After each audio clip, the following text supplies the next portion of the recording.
ایک ہوتا ہے گفتگو کا اثر، وہ بھی بڑا ہوتا ہے، اور ایک ہوتا ہے لہجے کا اثر۔ لہجے کا اثر بھی اپنی ایک خاص کیفیت رکھتا ہے۔ اسلام ہمیں یہ سبق دیتا ہے کہ تمہارا کلام بھی ٹھیک ہونا چاہیے اور تمہارا لہجہ بھی ٹھیک ہونا چاہیے۔ کچھ لوگ گفتگو اس طرح کرتے ہیں کہ اگر ان کے جملوں کے معنی تلاش کیے جائیں تو وہ معنی ٹھیک ہوتے ہیں۔ انہوں نے جو جملہ بولا ہے وہ جملہ درست ہے، پر جو ان کا لہجہ تھا نا وہ لہجہ ٹھیک نہیں تھا۔ دوسرا معنی یہ ہے کہ تیری بات ٹھیک ہے پر تیرا انداز ٹھیک نہیں ہے۔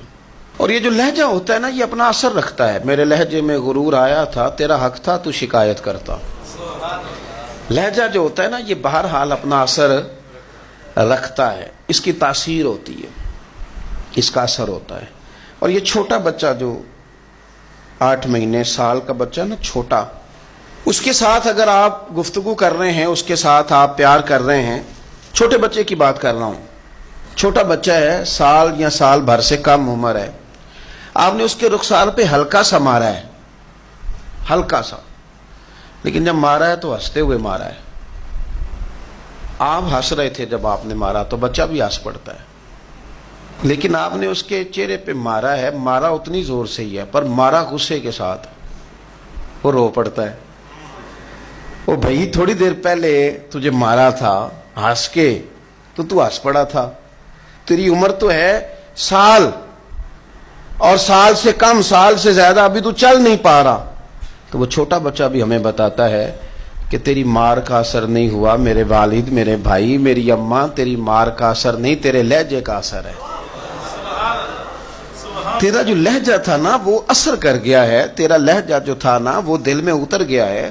تیری جو بات ہے نا ککھ سواد نہیں مشری اندر، اساں کھنڈاں وی چکھ ڈٹھیاں، انہاں ساریاں شیواں نالوں گلاں سجن دیاں مٹھیاں۔ کچھ باتوں میں تاثیر ہوتی ہے، کچھ لوگوں کا لب و لہجہ حسین ہوتا ہے، کچھ لوگ ایسے ہوتے ہیں کہ وہ نا مطلب لمبے چوڑے جملے نہیں کہتے لیکن ملتے اتنے پیار سے ہیں کہ یوں لگتا ہے کہ وہ ہمارے سینے سے لگے تھے تو دکھ سارے کھینچ لیے انہوں نے ہر چیز ہمارے اندر سے نکال دی، پریشانی والی راضی کر دیا۔ انہوں نے روٹی اتنی شاندار نہیں کھلائی لیکن ملے اتنے پیار سے، گفتگو اتنی سونی کی، لب و لہجہ اتنا حسین تھا کہ تیریاں ویکھ کے عدامت میں مرید ہی ہو گئی۔ ان کا انداز اتنا خوبصورت تھا۔ ہمارا نا لہجہ آہستہ آہستہ، مثلا بعض لوگ بات کرتے ہیں تو لفظوں میں تلخی ہوتی ہے، ترشروئی ہوتی ہے۔ اچھا وہ کہتے ہیں میں نے کہا کیا ہے، یہ بڑا خوبصورت ایک انداز ہے۔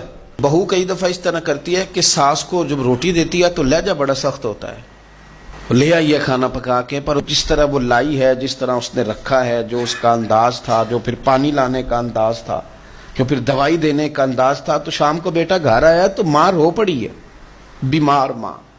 اس نے کہا بیٹے تیری بیوی بڑا تنگ کرتی ہے، تو بیوی کیا کہتی ہے، کہتی ہے نو پوچھو میں آکھیا کی ہے، کچھ بھی نہیں سو آکھیا، گل تے کیتی کوئی نہیں، بالکل ٹھیک کہہ رہی ہے۔ وہ کہتی ہے کہ اماں سے پوچھے میں نے کہا کیا ہے، تو بالکل اس نے کچھ بھی نہیں کہا، یہ تو بالکل بات ٹھیک ہے۔ اس نے ایک جملہ بھی سخت، معاذ اللہ اس نے کوئی برا بھلا نہیں کہا، کوئی گالی نہیں دی، لیکن تیری روٹی لانے کا انداز اتنا تلخ تھا کہ اس بوڑھی اور بیمار ماں کے آنسو نکل گئے۔ مانا کیا ہوا کہ ہو سکتا ہے تو تلخ بات کرتی تو وہ معاملہ کسی حد تک قابل قبول ہوتا، پر وہ جو تیرے لہجے نے یوں اس طرح کیا نا جس طرح کو بھکاری کو دے رہا ہو، وہ میرے بھائی تیرا انداز تو ٹھیک ہو، تیری گفتگو کا طریقہ تو ٹھیک ہو۔ وہ کہتے ہیں کہ معاملات تو نصیبوں سے ہیں، پر چلو یار ملاقات تو ٹھیک ہونا۔ کچھ لوگ ایسے ہوتے ہیں کہ ایک لمحہ مل جائیں تو ان کی ملاقات کی یاد کبھی دوبارہ آئے نا تو وہ یاد بھی بندے کے دکھ سارے دور کر جاتی ہے، طبیعت کو تازہ کر جاتی ہے۔